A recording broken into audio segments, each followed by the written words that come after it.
The Welsh Government are proposing to put in legislation to prevent harm within a several order to the marine environment. Obviously, from my point of view, it would depend on what they would class as a definition of harm. Obviously, there are potential issues such as climate change, which is going to have a profound effect on the entire coastline, but it could have more profound effects on, say, some of the species I grow. And therefore, you could say, well, is that as a result of, is this now going to cause harm as a result of the shellfish growing, or is it caused harm as a result of climate change actually facilitating this to happen? How do we define avoiding damage? Because we're running and have run a sustainable seafood business. We don't want to damage it, but how do you measure that damage and quantify it? There's also the question that I'm not entirely clear about, is that it says Welsh Government would have the power to take measures when a shell fishery was damaging the environment. But of course, if you're talking particularly several orders, they don't own the area as such, they own the shellfish in the area, and then therefore they wouldn't be totally responsible for what happens in that area. There are all sorts of other influences.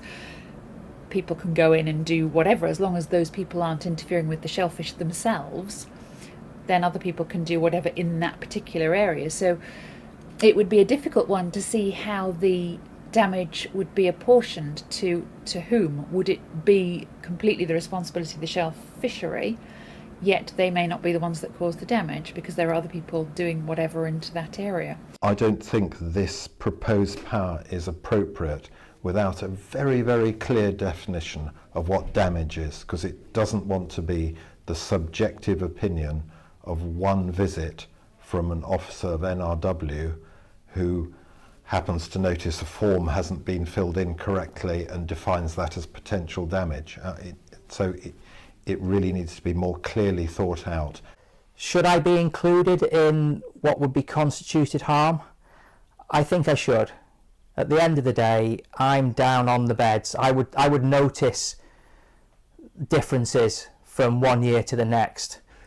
Recently, we've engaged strongly with the university in the School of Ocean Sciences and other academic bodies to prove our environmental credentials, if you like, to show that what we're doing is not harmful to the environment.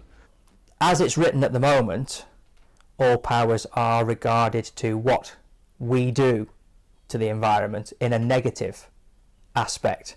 There's no what do we do in terms of positive effect on the environment. At the end of the day, I cultivate mussels intertidally. That is a European recognised ecologically important ecosystem.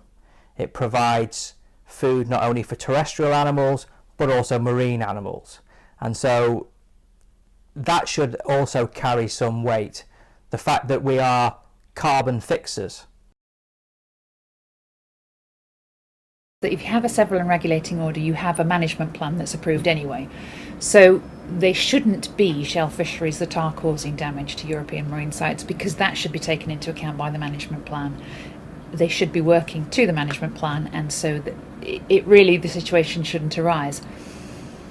If it does, then obviously if somebody's causing damage to a marine site, then obviously there needs to be some way to take action against that. So yes, we would support it from that point of view.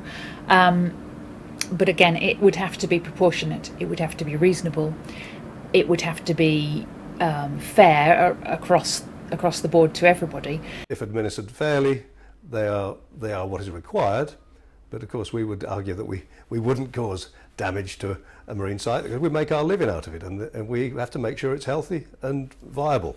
The industry is concerned that some of these provisions will only apply to the aquaculture industry. So, for example, are the same provisions going to be made to apply to all other developers or all other marine users? Are they going to be held to account in the same way? If it's an equitable process and it's applied in a fair and equitable way, then it should be a step forward, and we would fully support that, but it depends how it's applied. Providing there's a clear process for this and a procedure to possibly appeal, or some kind of notice, to comply when you're presumably, if this was enacted, there would be an issue raised and a period to deal with it. As long as there's a process that's established within that, then I think that seems to be fair and reasonable. Instances of, say, especially when we're talking about protecting European marine sites, we've had instances of North Wales being treated completely differently from South Wales. So it has to be applied in a fair and reasonable manner.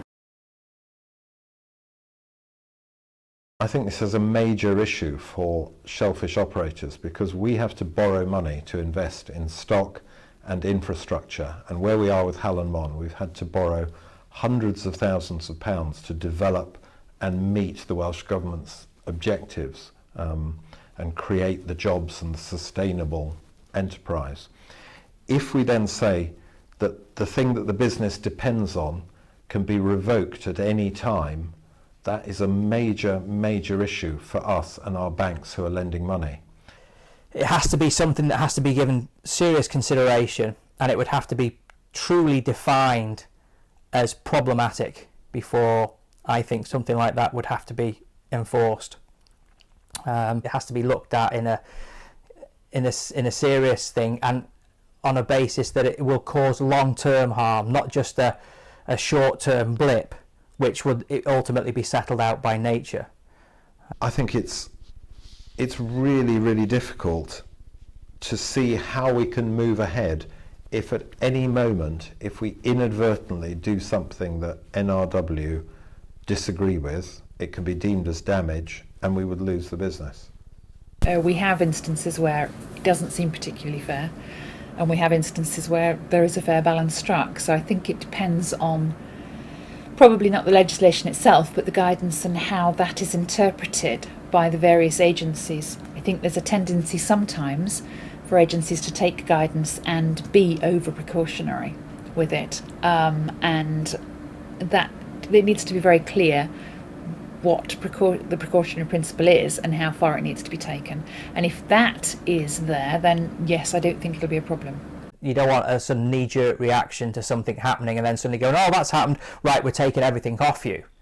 You know, that I think you would have to have a right of appeal. It would have to be judged through scientific means. If there is a major dispute where we've borrowed a lot of money to put shellfish there, we believe we've done everything right, there needs to be some kind of arbitration fallback to protect you, because the banks will not lend money to buy shellfish if it can be terminated at any time, because there's nowhere to go if you lose your several order.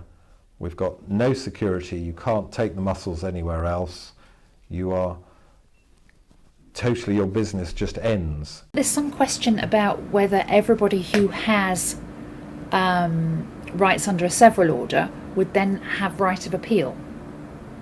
I don't think that's clear because of the way that it's been written. I think under a regulating order it's much more clear that they would have right to appeal, whereas the people in a several order, I'm not sure that they would be have the right of appeal, so that probably does need to be clarified.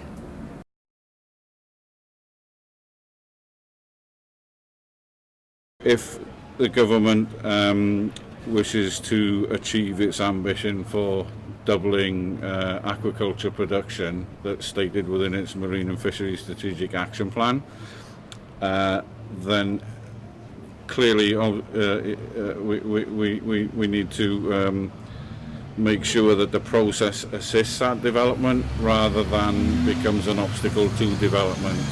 As I'm sure you're aware, we've had a period of, it's been very, very difficult to get any kind of new several or regulating orders or get through changes to them. So the changes that you suggest are part, as I understand it, of the streamlining process. And so they would generally be welcomed.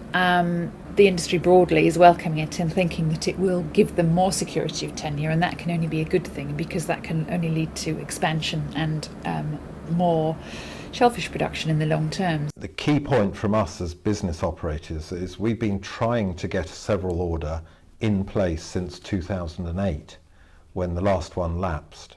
So despite all the representations, all the applications, we've spent in excess of £10,000 on putting together the management plan and the legal advice that would enable us to do that. We haven't actually managed to get to the stage where the Welsh Government have issued the several order. If this new environmental bill helps those orders go through more quickly, then that's good. But if they find new excuses not to grant orders, it's going to kill aquaculture in Wales. If any more legislation and laws will be passed on this, I think that'll be it. Won't be put in any more licences then. Well, some of them, I think there's at least 4 people have not renewed their licence this year, and there's no legislation coming yet. We want protection in all ways, but we need a strategy where we can work with the legislation that's put on us. Sometimes we feel it very, very one-sided, that there's no way for us to make a living. Not only have we got an environment bill, but there's the Future Generations and Wellbeing Act, and there's also the Planning Act. There's a relationship between them all. Bills and legislation has been changed in a way that people at the sharp end don't necessarily understand, and they might not necessarily capture everyone's views. There used to be 100 licences going out there back in the turn of the century, and now we're only, I think, 27 active people out there. So if they can cut that any further, it cannot be done. Knowing what I know now and the processes involved in applying and renewing for a shelf, I would have to think long and hard if I was starting out afresh. The financial implications of a fresh application, with the environmental impact assessments, the management plans, the need to set up management organisations, they are quite substantial. And obviously if you end up getting it slightly wrong and you go to a public inquiry, you're talking tens, if not hundreds of thousands of pounds are going. So if I was to apply for a several or regulating order based on that, no. I like to consider myself to be environmentally responsible. As previously mentioned, if I have a healthy sea, I produce healthy shellfish. Healthy shellfish which I can sell, that brings in the economics that's required. And it also means that I can sell and people want the product that you sell. If you are doing things that aren't right, or you're producing poor quality shellfish because there's a degradation in the environment, you don't sell. And I think in some respects we are fairly self-regulating from that point of view, in that it's not in our interest to go out and destroy the very thing that we depend on for our livings. Although this is an environment bill, it's also key remit of the Welsh Government to support sustainable businesses. So how about recognising that these businesses have every right to operate in an AONB, in an SAAC, whatever, provided they're doing things sustainably.